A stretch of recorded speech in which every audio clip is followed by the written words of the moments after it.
They remind us of that. But to make investments. Bayangkan jika negara kita hanya punya 5 juta penduduk. Wilayahnya sempit, sumber daya alam pun sangat terbatas. Lalu, kita melihat negara tetangga yang wilayahnya 50 kali lebih besar, penuh dengan kekayaan alam, tiba-tiba kolaps.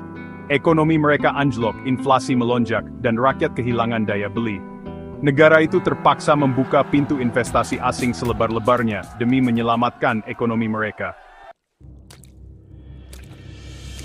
Investor dari kita langsung masuk dan memanfaatkan peluang. Kita membeli minyak, batu bara, gas alam, hingga kelapa sawit dengan harga murah. Lalu kita olah dan jual ke pasar global. Keuntungannya fantastis. Tapi apa yang terjadi jika negara tetangga kita tiba-tiba bangkit dan mengambil kembali kendali atas semua kekayaan alam mereka? Bagaimana kalau suatu saat negara tetangga itu bangkit dan mengambil kembali kendali atas semua kekayaan alam mereka? Mereka mulai menyadari potensi besar yang mereka miliki dan memutuskan untuk tidak lagi bergantung pada negara lain.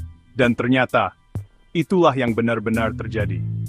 Negara tetangga kita mulai menunjukkan tanda-tanda kebangkitan ekonomi yang luar biasa. Mereka mulai membangun infrastruktur yang kuat dan mengembangkan industri mereka sendiri. Negara tetangga itu kini punya rencana besar Besenfa. Mereka tidak hanya ingin menjadi pengekspor bahan mentah lagi. Mereka ingin mengolah sendiri sumber daya mereka dan menciptakan nilai tambah yang lebih besar. Tidak ingin lagi ekspor bahan mentah. Mereka ingin mengolah sendiri, menciptakan nilai tambah. Mereka mulai membangun pabrik-pabrik besar dan mengembangkan teknologi canggih untuk mengolah bahan mentah menjadi produk jadi. Menjual produk jadi ke pasar global. Dengan strategi ini, mereka berharap dapat meningkatkan pendapatan negara dan menciptakan lapangan kerja baru bagi rakyat mereka. Tak main-main, mereka siapkan 35 proyek hilirisasi yang mencakup berbagai sektor industri. Dari pertambangan hingga manufaktur, mereka bertekad untuk menjadi pemain utama di pasar global. Dan yang mengejutkan, mereka punya modal sendiri. Mereka tidak lagi bergantung pada investasi asing, melainkan menggunakan sumber daya dan modal dalam negeri untuk membiayai proyek-proyek besar mereka. Dulu, kita cukup beli murah, jual mahal. Sekarang, kita harus bangun pabrik di sana kalau masih mau ikut ambil bagian. Lebih mahal, lebih rumit. Dan karena mereka prioritaskan pasar domestik mereka sendiri, kita pun makin sulit mendapatkan bahan mentah. Tapi ini bukan kisah fiksi. Ini adalah Singapura, sebuah negara kecil yang tidak memiliki sumber daya alam yang melimpah, namun mampu mengubah nasibnya dengan cara yang luar biasa. Negara kecil tanpa sumber daya ini berhasil menjadi salah satu eksportir komoditas terbesar di Asia Tenggara. Caranya, dengan memanfaatkan letak geografisnya yang strategis dan kebijakan ekonomi yang cerdas. Mereka mengimpor bahan mentah dari Indonesia, Malaysia, dan negara-negara tetangga lainnya. Bahan-bahan ini kemudian diolah dengan teknologi tinggi dan tenaga kerja yang terampil, lalu mengolahnya di dalam negeri. Hasilnya, produk-produk berkualitas tinggi yang diekspor kembali ke seluruh dunia, memberikan nilai tambah yang signifikan.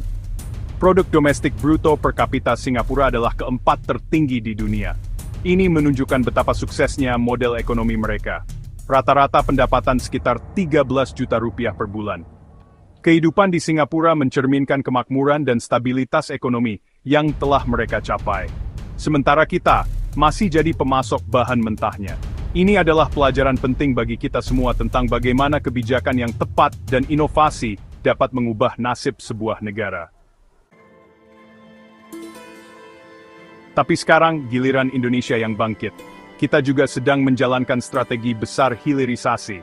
35 proyek, 28 komoditas, 15 proyek dimulai tahun ini, dan semua dibiayai sendiri. Fokus utamanya, energi terbarukan, manufaktur, industri, dan pangan. Contohnya, batu bara. Dulu kita ekspor mentah, sekarang batu bara akan diolah jadi DME, bahan bakar alternatif pengganti LPG. Harganya hampir setara dengan LPG, sekitar Rp6.000 per kilo.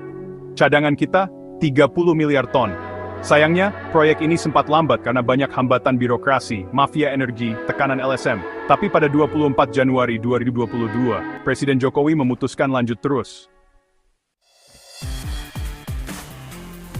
Bukan cuma energi, hilirisasi juga masuk ke manufaktur seperti baterai EV dan elektronik. Ini adalah langkah penting untuk mengurangi ketergantungan pada sumber daya alam mentah dan meningkatkan nilai tambah produk dalam negeri. Dengan memproduksi baterai EV dan elektronik di dalam negeri, kita tidak hanya menciptakan lapangan kerja baru, tetapi juga meningkatkan daya saing industri nasional di pasar global. Industri seperti tembaga yang diolah jadi kabel dan komponen. Proses ini melibatkan teknologi canggih dan tenaga kerja terampil, yang semuanya berkontribusi pada pertumbuhan ekonomi yang berkelanjutan. Dengan mengolah tembaga menjadi produk jadi, kita dapat mengekspor barang dengan nilai yang lebih tinggi, yang pada gilirannya meningkatkan pendapatan negara. Serta pangan seperti ikan yang diolah jadi abon, sosis, dan makanan siap saji. Industri pengolahan pangan ini tidak hanya memastikan ketersediaan makanan berkualitas tinggi untuk masyarakat, tetapi juga membuka peluang ekspor ke pasar internasional. Produk-produk ini memiliki daya tahan yang lebih lama dan dapat diakses oleh konsumen di berbagai belahan dunia. Dan untuk mempercepat semua ini, Presiden Prabowo membentuk Satgas Hilirisasi dan Ketahanan Energi Nasional di bawah Kementerian ESDM. Satgas ini bertugas untuk memastikan bahwa semua inisiatif hilirisasi berjalan sesuai rencana dan mencapai target yang telah ditetapkan. Dengan adanya koordinasi yang baik antara berbagai kementerian dan lembaga, diharapkan proses hilirisasi dapat berjalan lebih efisien dan efektif. Dibentuk lewat Kepres nomor 1 tahun 2025, dan diawasi langsung oleh Presiden. Keputusan ini menunjukkan komitmen pemerintah untuk mendorong hilirisasi dan ketahanan energi sebagai prioritas nasional. Dengan pengawasan langsung dari Presiden, diharapkan semua program dan pijakan yang telah direncanakan dapat diimplementasikan dengan baik dan memberikan manfaat maksimal bagi masyarakat dan perekonomian Indonesia. Kesimpulannya, Indonesia sedang berada di titik balik sejarah. Kalau strategi ini berhasil, kita tidak lagi sekadar menjual tanah air, tapi ikut menciptakan kemakmuran dari dalam negeri sendiri. Tapi, langkah besar seperti ini tentu tidak bebas risiko. Akan ada pro dan kontra, bahkan mungkin aksi penolakan. Bagaimana menurut kalian? Apakah kalian mendukung strategi hilirisasi ini, meskipun penuh tantangan? Tulis pendapat kalian di kolom komentar. Jangan lupa like, share, dan subscribe untuk video explainer berikutnya. Terima kasih sudah menonton, dan sampai jumpa.